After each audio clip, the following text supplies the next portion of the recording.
Great, thanks. Welcome everybody. How's everyone doing today? Good. Awesome. So, who here has heard of the low-fat diets? Right, everybody. Everybody's heard about how we need to be on a low-fat diet. Well, what if I was to tell you that for over 50 years we've been lied to? That about in 1960, the sugar industry paid for studies and experiments to refute claims that sugar was the real cause for heart disease. And in doing so, they pinned it basically on fat. Fat was the real culprit. They wanted to refute concerns about sugar's possible role in heart disease. They sponsored papers that suggested there were major problems with studies and experiments that implicated sugar, and concluded that cutting fat out of the American diet was the best way to address heart disease and to leave sugar alone. They also felt that if they could if they could get fat out of your diet, you need to replace it with something, sugar. So they forecast an increase of 33% increase in revenues. By the end of the 1960s, the low-fat diet began to be sold not only for heart disease, but as overall health and well-being as well. By the 1980s, the low-fat approach was so ingrained in society, it was being promoted by the federal government, the food industry, and even the health media, even though there was no clear evidence that high-fat diets created heart disease or promoted weight loss, or low-fat diets prevented heart disease or promoted weight loss. Ironically, at the same time we were on low-fat diets, the obesity levels in the U.S. Started to rise and continued to skyrocket. So, obesity rates are alarmingly high and continue to rise. While it's been told that high-fat diets are the cause, sugar is the real culprit, and we need to address this. According to the stateofobesity.org, obesity rates in adults have risen from 30% to 39%. That's almost 10% from 2000 to 2016. So it's almost 10% in 16 years. Youth obesity has raised from 13.9% to 18.5% in that same time frame. This is alarming, but obesity, what does it do to you?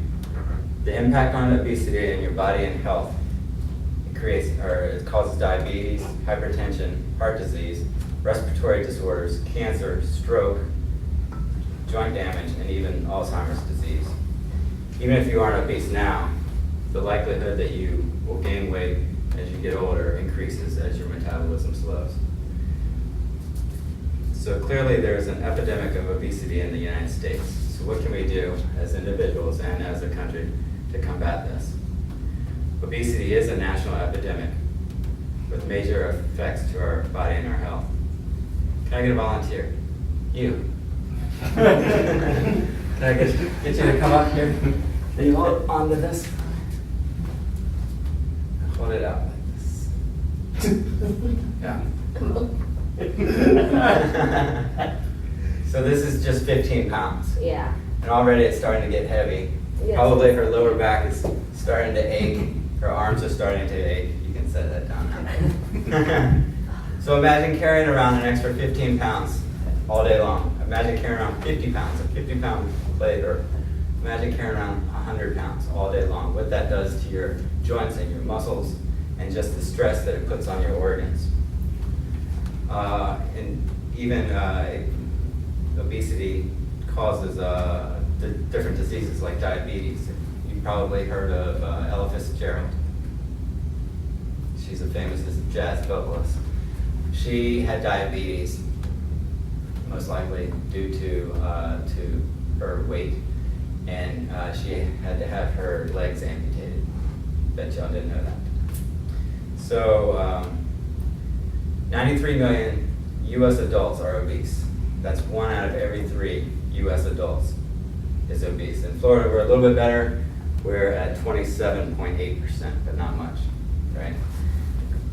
Not only is it a physical toll, but it also a monetary economic toll as well.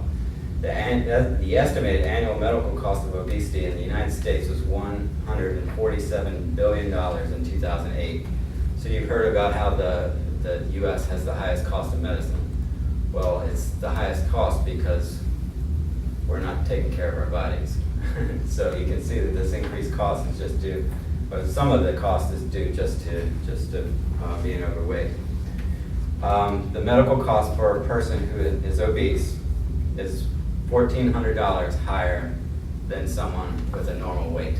So the more you weigh, the more you're going to end up spending in healthcare.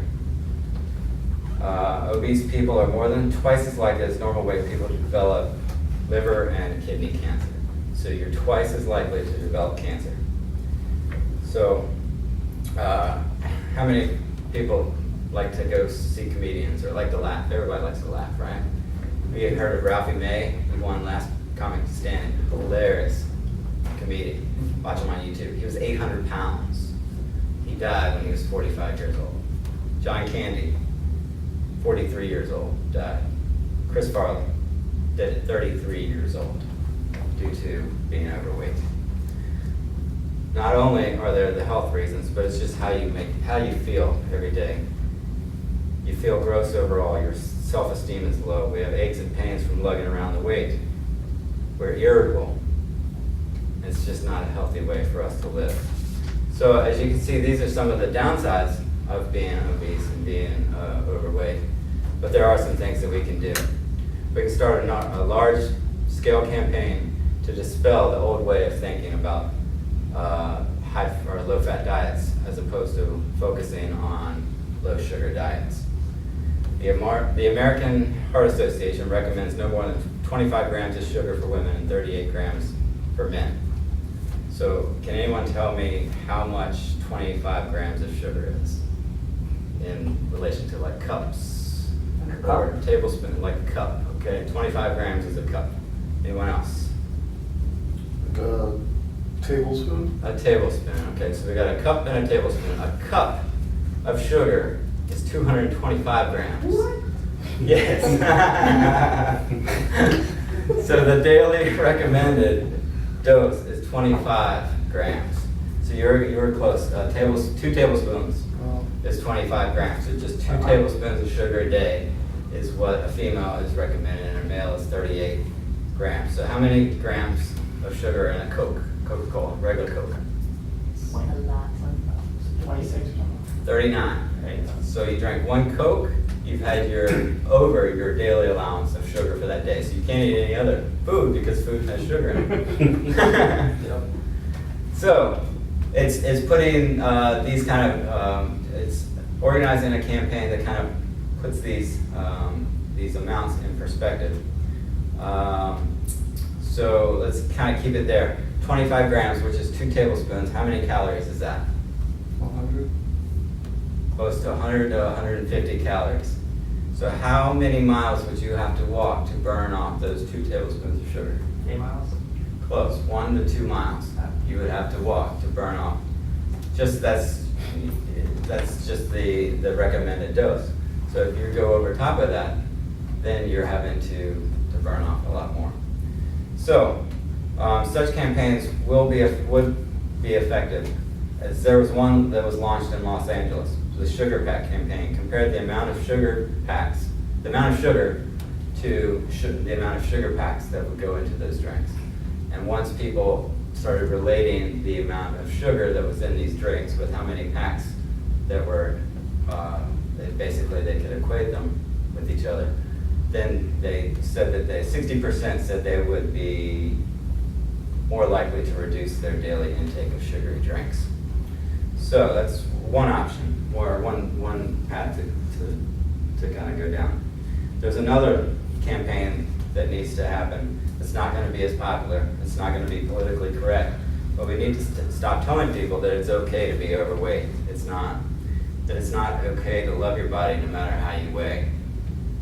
I know you want to try to be, sympathetic to people, but really in the end they're just harming themselves.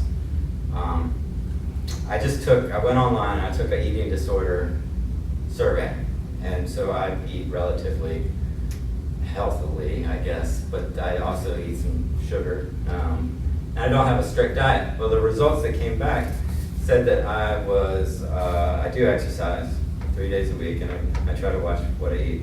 So the results that came back said that I was at risk of having an eating disorder, that I may be engaging in behaviors that are interfering with my health and happiness. So this is coming from me, who I think that is, relatively healthy, and I would argue that I am engaging in behaviors that are making me healthy and happy, not vice versa. So it's the propaganda that's out there that's telling people that, hey, you've got an eating disorder, it's okay to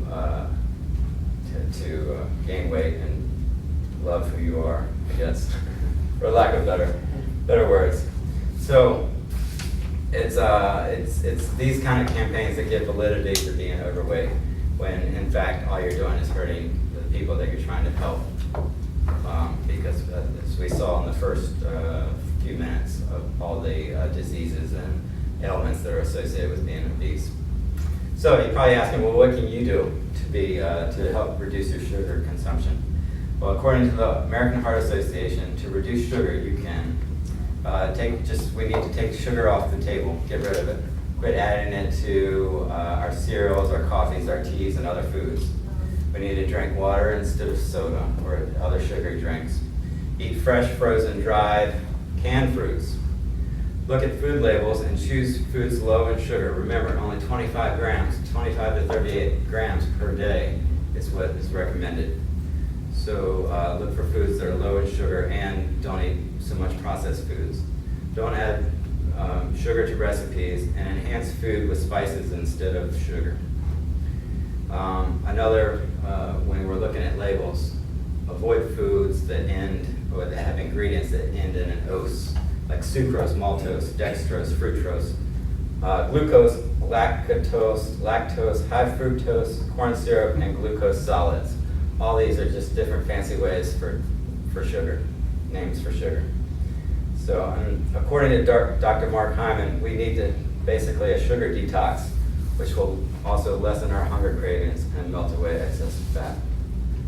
So what have we learned? Obesity is an epidemic in our country. We were lied to, and we were led to believe that it was due to high-fat diets. It's not. It's due to sugar. Fat doesn't make you fat. Sugar makes you fat. Being fat leads to mental and physical health problems and diseases. However, we can reverse this both on a national and local scale. Nationally, we need campaigns that spread the real dangers of sugar and being obese. The benefits far exceed the cost when put in terms of healthcare savings and overall quality of life. On a local level, we can take small steps to cut the sugar out of our own diets. We can also tell others about the dangers of sugar.